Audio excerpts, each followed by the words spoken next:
Le musée du Louvre a été cambriolé, la France souhaite renouer le dialogue avec l'Algérie et le cessez-le-feu risque de ne plus tenir. Voilà les unes de l'actu de ce dimanche 19 octobre 2025.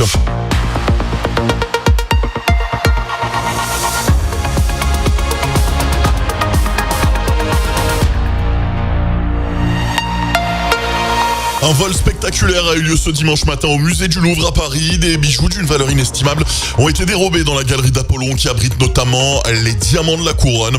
Selon plusieurs sources concordantes, 3 à 4 cambrioleurs se sont introduits dans la salle entre 9h30 et 9h40. Après avoir brisé les fenêtres à l'aide d'une disqueuse, ils auraient utilisé un monte-charge pour accéder à la galerie depuis l'extérieur. L'un des bijoux a été retrouvé aux abords du musée selon la ministre de la Culture Rachida Dati, précisant qu'il était encore en cours d'évaluation. Les voleurs qui ont pris la fuite en scooter ont opéré en seulement 7 minutes, selon le ministre de l'Intérieur Laurent Nunez. Le Louvre a été évacué sans incident et restera fermé pour raison exceptionnelle afin de préserver les indices. Selon le journaliste Clément Lano, sur place, les policiers de la brigade de répression du banditisme sont arrivés pour l'ouverture de l'enquête.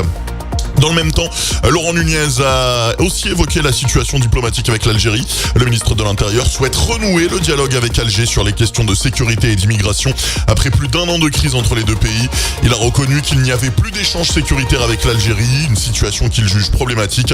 Il veut relancer la coopération sur les laissez-passer consulaires nécessaires pour expulser les ressortissants algériens en situation irrégulière. Concernant l'accord franco-algérien de 1968, il a précisé qu'une remise en cause n'était pas à l'ordre du jour. Et puis enfin, à Gaza, les tensions persistent autour d'un cessez-le-feu, du cessez-le-feu. La branche armée du Hamas affirme appliquer l'accord et assure ne pas être tenu au courant d'affrontements à Rafah, tout en parlant de zone rouge sous contrôle israélien. Mais le Premier ministre Benjamin Netanyahou a ordonné à l'armée d'agir avec force contre les cibles terroristes, accusant le Hamas d'avoir violé la trêve. L'armée israélienne a confirmé avoir mené des frappes aériennes et des tirs d'artillerie à Rafah en réponse à des attaques contre ses forces, qualifiant ces événements de violation flagrante de cessez-le-feu. C'était l'info en clair de ce dimanche 19 octobre 2025.